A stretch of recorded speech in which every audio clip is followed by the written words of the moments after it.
All right, good afternoon. Thank y'all for being here. Important win for us. Obviously, gets us 3-1 overall, 1-0 in the Big 12, 3-0 at home. I think all good football teams win at home. Said this after the game, and going back and just talking to our guys and watching the tape is thought the fans that were here and stayed through the weather did a really good job at the end of that game. And we've got a group. Mountaineer Maniacs on campus, and they do a tremendous job. They do it in basketball and football. They're at women's soccer. I was over there the other night, and that group does a tremendous job. And there's a huge group of them. They're up in the uppers. We got to get them down in the lower seats. But, man, they do a really good job, and I see them every Friday on home games when I'm on campus. And so I want to give them a shout-out. Appreciate what they do, and they help create a really good atmosphere. Recap Texas Tech. Talk about positives, do the same deal I do for y'all every week, and then hit some areas we got to improve in all three phases. The thing on special teams I want to hit on first is our operations. Like, I think Austin Brinkman's as good as anybody in the country. Snapped the ball really well on Saturday. Grayson did a great job holding. Ollie handled all those snaps. And in the wind and rain and cold, that becomes more difficult, and those guys did a good job. Ollie punted. That may be the best game he's had overall punting. He 2 inside the 20. He had a 41-yard net. Put the ball up there. They had no returns. He had a couple. They fumbled a ball that we really should have recovered, and so he did a really nice job. Mike made 2 key field goals. One almost 46 yards, which ended up being a really big play in the game. And then Preston Fox. He had 3 returns for 45 yards. He also. And I thought he also he would have had closer to 60 if we didn't have a penalty. But catching punts is the hardest thing to do in football, in my opinion.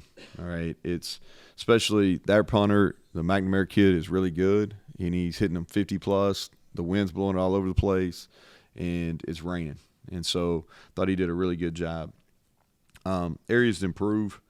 Hey, real quick, Coleman, hey, will you do me a favor? Grab our players of the week. I forgot them. I just realized I did that. It's in that folder. Thanks. Areas we got to improve. Our kickoff coverage wasn't good enough. If you look at our stats, you're going to say, oh, well, the stats aren't bad, but they had a big return get called back, and it should have got called back. It was clear holding on the play, but our kickoff coverage got to be better. The McCray kid that Texas Tech has is really fast. That's why we tried so hard to get him. But he's really fast, but we've got to do a better job on those field returns. And then the penalty on punt return, where we had to start inside the 10 on a drive there late in the second half. We got to be smarter than that. Defensively, I thought the positives are we started extremely fast. Like, Texas Tech is a team traditionally that does a bunch of different things early, and they usually come out of the gates fast. And 4 out of the first 5 drives were 3-and-outs. 4 out of the first 5. And so I thought we got aligned to tempo, which is something, the work that we put in has really paid off in that area. We're going to get tested again this week on that. I thought we got a lot of pressure on the quarterback. Our front continues to play at a high level, and we're playing a bunch of guys. And then our coverage was much improved. I know we talked about that a little bit in detail after the game. And then third down, complete 180 from what we did last year on third downs. Where we got to improve. I thought we got tired at the end. If you look at the last drives, I think it was 12, 13, and 15 plays. We didn't play as well late. We missed some tackles that we didn't miss earlier in the game. Some of that's the Brooks kid is good. And we got a little high. And so I think we can play the run better. I think that's, we played a light box, so some of it was what we were doing schematically. But I think we can, as the year progresses, we need to play the run better.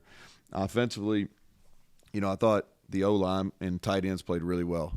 And our O-line is going to be the strength of our entire football team. And Wyatt Milam and Zach Frazier and those guys, they continue to play at really an elite level. And I thought our tight ends, Cole Taylor and Traylon Davis, both played well, both in the run and the pass game. We controlled the Glock, and I thought we had 2 huge answers on after Texas Tech scores. So we throw the bad pick. They get it on a short field. Defense holds, which was a huge play. Texas Tech goes up 3-0, and then we immediately respond with a touchdown drive, a long touchdown drive. I think we ran the ball every play maybe, but all except one, and it was 7-3. And then, it's 13-10. They score a touchdown finally. and we kind of bent. We didn't play very well offensively in the second half, but they scored to make it a 3-point game, and then we immediately come back with a touchdown drive. So I thought we responded really well offensively. As far as improving, we didn't play well enough at running back or receiver. Like, we got to play way better. At either one of those positions, we got to do more. We got to make more plays to help the quarterbacks. And our pass game, just all around, has got to be better. It wasn't a game. I mean, we call it a decent number of pass plays, really. But we just didn't do a very good job executing. We can throw it better at quarterback. We need to protect him a little better. But we just didn't make a whole lot of plays in space, and we got to do better than that. Players of the week this week, our O-lineman of the week was Zach Frazier. He graded out 94%, had 4 knockdowns, was really productive, plays the game the right way. Special teams was Preston Fox. Told you he had 3 punt returns. They were big.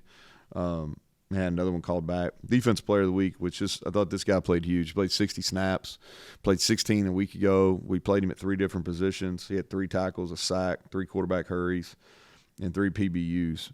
And Marcus Floyd, I thought he played really well.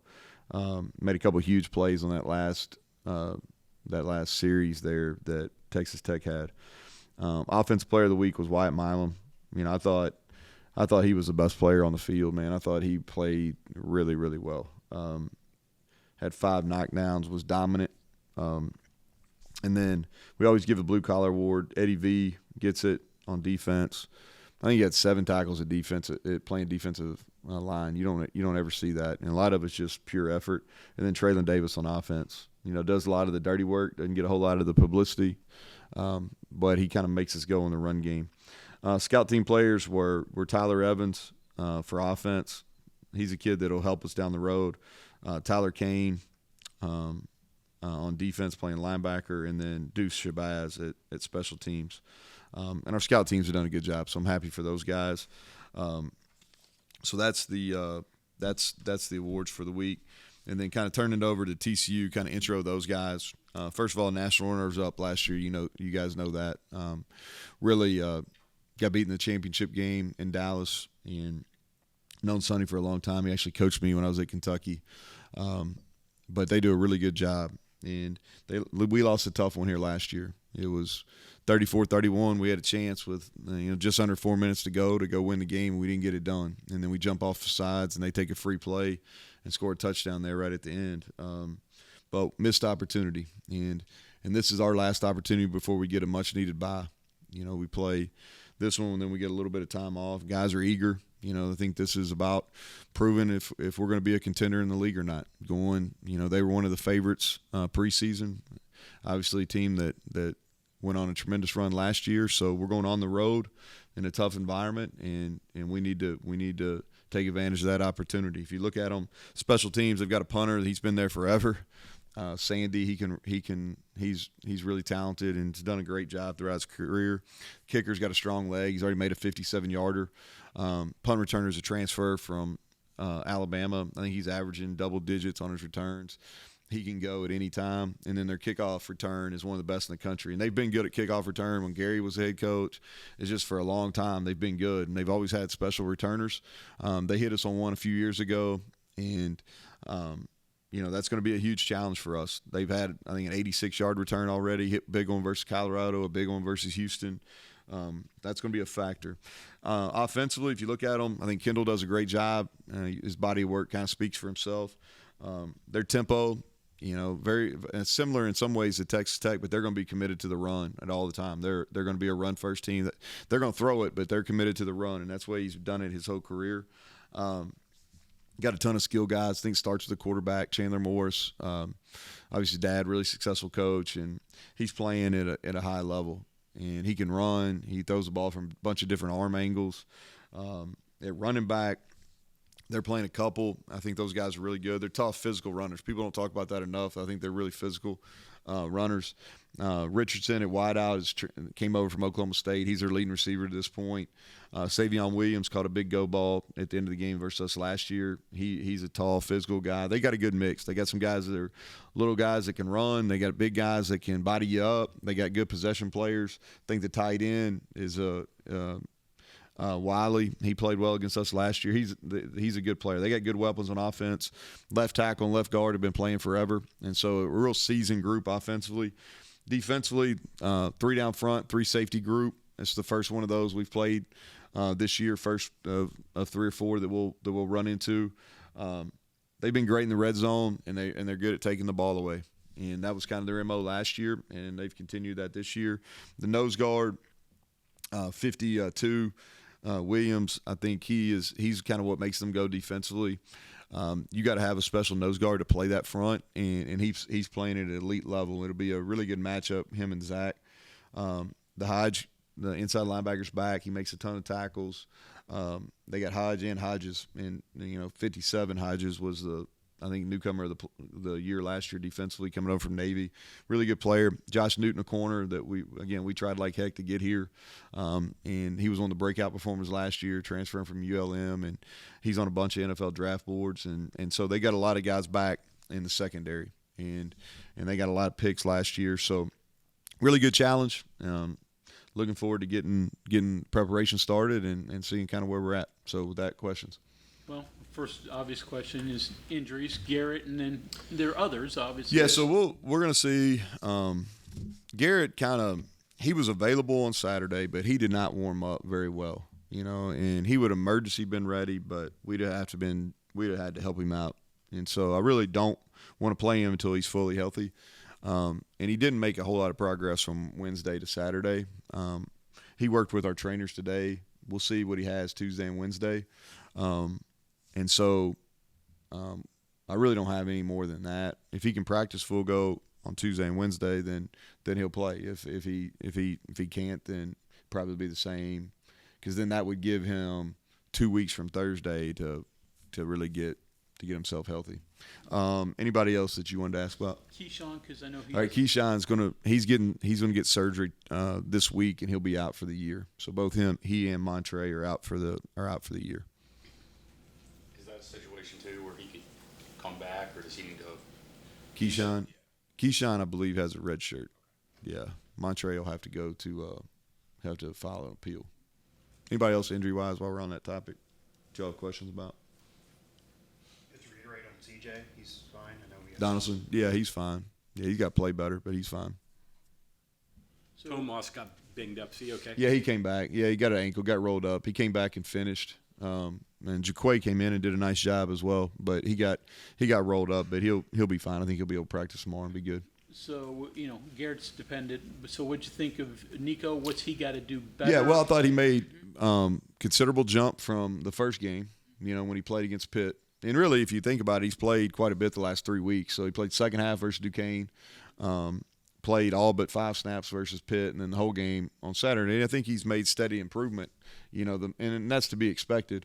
I thought that, he threw some nice balls. There was only a couple, the first pick was not a very good decision. But I thought he threw the ball pretty well. We got to get better on the deep balls. The one he threw to EJ late was a great throw. We threw a couple go balls where he didn't really give the guys a chance, so we got to do better at that. Overall, decision-making was improved. Not exactly what we would like, but improved. He just didn't get a whole lot of help. Our offensive skill guys got to help him out. And, whether it's making plays, making people miss, we just got to do a better job around him. But I'm pleased with his improvement. Can he play better? Yes. Will he be better? I believe so. But I wasn't displeased with how he played on Saturday. He gave us a chance. What did you think about Sean Boyle getting backup reps? Yeah, Sean, he and Scotty Keene are kind of split backup reps, or being the third. Garrett would have been the backup on Saturday because we felt like he could protect himself, so he was going to be the backup in emergency duty. But Boyle, excuse me, we want to redshirt him. He's got some improvement he needs to make. We don't want to play him too early, but he got better last week, and he's getting better. They basically do team reps Monday and Tuesday, and then 7-on-7 on Thursday, and he's getting better. Right now, he and Scotty Keene are competing for that third spot. And he was stunned, and I'll ask you. I said, "Are you aware that you won 5 of your last 7 games?" And he gave me this blank look. I mean, is that just the way you're preparing them to just be focused on what they're doing? But I mean, you've put together a little bit of a run here, a little bit over last year. Yeah, I think other than that first half defensively versus Kansas State, we put together some pretty good string of football. And really outside of the first half, when you go through that 7-game stretch, there's a couple pass plays we'd like to have back in Duquesne and Penn State, and didn't play well at all the first half versus Kansas State, but we've played better defensively, and we played a pretty good run of teams too. So yeah, I'm aware of it. I mean, I'm not shocked we're 3-1. You know what I mean? Like I thought we had a chance. Nobody else wanted to listen, but I thought we had a chance. So how do you get your receivers better? Well, they just got to make plays, man. We're going to shorten the rotation up. I think we're playing too many guys. Devin didn't play well, but I don't think he'd mind me saying this. Like, he didn't play as good as we expect him to play or we need him to play. He's our number one guy, and he earned that opportunity. But his grandmother passed away late in the week last week, and I think that bothered him. And I think sometimes, not on purpose, but I think sometimes just in college sports we lose the fact that, that things like that. We're dealing with a lot. Some of these kids are dealing with a lot off the field, and that naturally is going to turn into some on-field performance. And I do. I'm not giving him an excuse. I'm not giving him an out. It doesn't affect how we're coaching him, but I think that really affected him in his play, and I probably underestimated that going into the game. But we need to shore it up. I think that E.J. Horton's going to play more. I'd love for him to – he had a chance to make a play on that, but he's going to play more. And so he and Hudson and Traylon Ray and Traylon played a decent bit on Saturday, but we're going to get those guys more up and ready. White, is that a guy you'd like to get Yeah, no doubt. But he's got to practice better. That's the thing with these the young guys, man, is they got to earn the opportunity in practice. Not just for me or their position coach, but for their teammates. And we need him to play because he has the ability to make plays in space, but he's got to earn that right in practice. He didn't have a great week of practice last week. He's going to get opportunities because we want to play him. He will make us better. The first flight of the year, I remember last year you talked a little about trying to change up the travel schedule. Just how are you approaching this one? Yeah, I thought we had that run, I don't know, somewhere around year 2, year 3 where we really struggled on the road. We've handled those games better now. But yeah, I think we're in a pretty good routine. The biggest thing is a lot of these guys haven't flown. So some of your high school, guys that are coming in from high school have never flown. And so that's an adjustment. So we try to deal with that early in the week. Patrick Johnston, who's our ops, I tell him, hey, go find out who hadn't flown. Let's talk them through it and see if do they need Dramamine? Do we need to do some? What do we need here? So that's as big an issue as anything. What do you think happened with CJ? You mentioned he didn't play well. He's had such a string and was playing so well earlier. Played great in the second half versus Pitt, man. He really did. I don't know. You'd have to ask him. I think that he didn't finish runs as well as he can. And he's got some nagging things, but nothing that's going to keep him out. It's hard to play running back. There's a lot of shots, like I laugh and tell him, I'm like, the quarterback's handing it off and you're running it. So it's 9 on 11 every time, so there's going to be a free hitter and we'll design it the best we can, but there's going to be a free hitter at some point. But I think he's got to finish his runs better. I thought and if you look at how he ran the ball against Penn State and how he ran the ball versus Pitt, like he can do that, and he knows it. He can play better. We got to get him involved in the pass game a little bit more too. He made a really nice play over on their sideline, and we got to do a better job of getting him the ball. He was open a few times. This will be your fourth night game, Coach. How does that game day for you differ to get the guys ready to go? Not too early, but have them ready. Yeah. At night, and with it being Central Time too, it's a little different as well. Yeah. What time's the kick? Is the kickoff at 7 Central, 8 Eastern? Yeah. Yeah. Okay. It's been a bigger deal because we're practicing in the mornings now. And so intentionally in fall camp, we practice a lot in the evenings, and we did a couple even back in the spring. We did a couple night scrimmages. And so, after you've done it a few times, it's kind of the guys know the routine. I think they like playing. It's kind of it's one of these things. You like getting home early, You like playing early so you can have a normal Saturday night, but you like playing under the lights. There's something about playing under the lights too. But we're in a pretty good rhythm. This is all but one game we've played in the evening, so I think our guys will handle it fine. Third down defense, 25%. Yeah. What do you attribute that to? Yeah, big difference. I think, some of what I talked about with Kazaza when he asked on Saturday after the game is we're doing a better job in our zone coverages, in some of our 8 and 7 man drops. We're doing a better job of covering people. I think that's part of it. I think we're creating more pressure as well. Whether we're sending 3, 4, or 5, we're creating more pressure, and we're getting in some more friendly down at distance. Which means we're better on the 1st and 10s, and we're getting teams in more 3rd and longs. When you mentioned the receivers, I mean, some of it is it simply just breaking some tackles. I mean, it seems like there's been opportunities there. We had some chance on screens, didn't we? Penalties. You guys had some struggles there last year. This year you've been really good, and it was decisive this past weekend. Is it something you coach up, or is it just veterans understanding things? How's that No, I working? think there's an intentionality to it.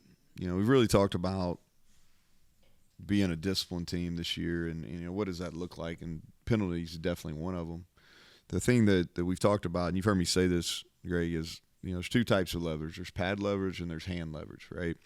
And where it gets you in trouble, if you play high, then you're gonna get a bunch of holding calls, and if your hands are outside, you're gonna get a bunch of holding calls, and it's bad football. And so we spent a lot of time is playing lower, and then playing with our elbows tight and getting our hands inside where you don't expose yourself, and that's on the perimeter on offense. It's in the interior on both sides of the ball, and it's out in space in secondary. And I think we're doing a better job with our eyes in the secondary and playing with our eyes and not necessarily playing the receiver. But yeah, there's an intentionality. And here's the other thing too: is we've invested dollars in it because we've paid to have real referees every day in spring and every day in fall camp. So we've because they don't just show up on their goodwill. Like you got to pay them, and so we've invested in that piece of it too. And I tell them to throw everything you see. And that's really what we've done since spring because we had to get better at it. That was the point where it was hurting us. And we've had some ill-timed penalties and some ones that are frustrating to me. Like I can deal with an aggressive penalty, but in a penalty like we had a late hit on punt return the other day. That's bad ball. CJ taking his helmet off, he's better than that. We had a late hit on kickoff return. We're better than that. But we're not getting the false starts and some of the procedure stuff that we had in the past. Now, knock on wood, you go down TCU, they got all their students right behind you. They make it difficult on you. So we need to make sure we continue that run. Most physical team you've had in your time here, and it looked like This those one? last 2 games Yeah. were really physical games. They were. Yeah, that's fair. Yeah, this is the most physical. I think this is the best totality O-line and D-line we've had. I think if you can be really good in the trenches and those guys set the tone, and if you look at, from a leadership standpoint, like we've had 5 captains that we rotated, and Doug and Zach are on the O-line, and they kind of set the standard for the entire offense, and then Sean Martin and Lee Koba are in the front 6, and they kind of set the standard defensively. So I think that helps too. How are those guys coming along, those backups at cornerback? Obviously, Yeah, Jacoby played, and he's another one that's he's dealing with a real tragedy off the field too. And Jacoby played. He played 2 series, and we went 3 and out both series he played, and he continues to progress. Did a good job on special teams as well. And then at safety, we rotated those 3 guys. Marcus played some deep safety. He played some nickel too, and Hershey and Lance. Thought Lance Dixon played probably his best game that he's played in his career here on defense. And so, we'll continue. Like we're continuing to work Aiden Nelson and Josiah Jackson. At some point they're going to be needed at safety. Jordan Jackson keeps getting a lot of work at corner. Lamp's going to play. Lamp has turned into a high-level special teams player. He made a couple plays at gunner and on the kickoff team as well. I got to ask you, I didn't watch the SMU game, but I noticed they really got after the quarterback. 3 sacks, 4 hurries, 2 INTs. Is that a concern what they do? Yeah, I think they're 4th in the country in sacks, and that's not necessarily the what happens in the front that they play, but they've done a really good job, and they're getting interior pressure. They get the fourth rusher, both Hodge and Hodges, and number 4, who are their linebackers. They all add them as the fourth or the fifth rusher, and those are guys who are good, and they're winning a bunch of one-on-ones. But yeah, for sure, it's definitely, anytime you look and when you kind of turn the page to your next opponent, you look at the stats and you're gonna like, oh, okay, fourth in the country in sacks. I mean, that's gonna grab your attention. Any similarities to what Narduzzi does with pressure? Anything? No, not different because they're both, what Pitt does is unique to them, and it's worked for them for a really long time. But they're a 4-down front. This is a 3-down. There's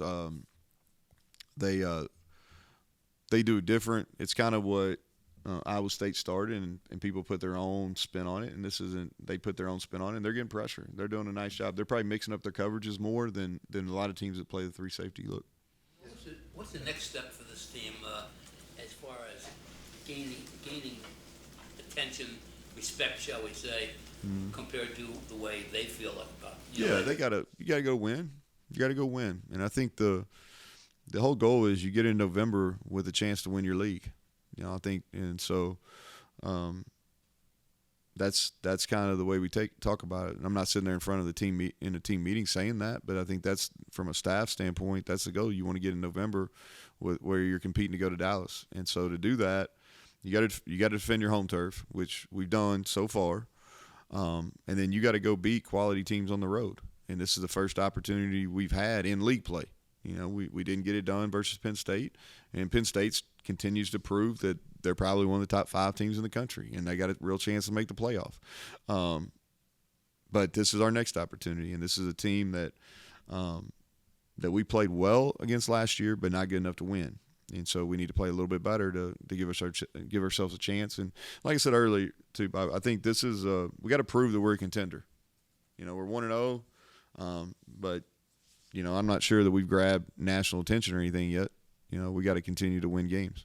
Is there a direct plan with Garrett in terms of this week? I want to see Mike if he's healthy. Like, that's the first thing. And I'm not avoiding the question. I'm really not. Y'all want to know is if he's healthy, who's going to start quarterback. Get that, but it doesn't matter until he's healthy, and he won't start unless he can play what his strengths are, which means he can run.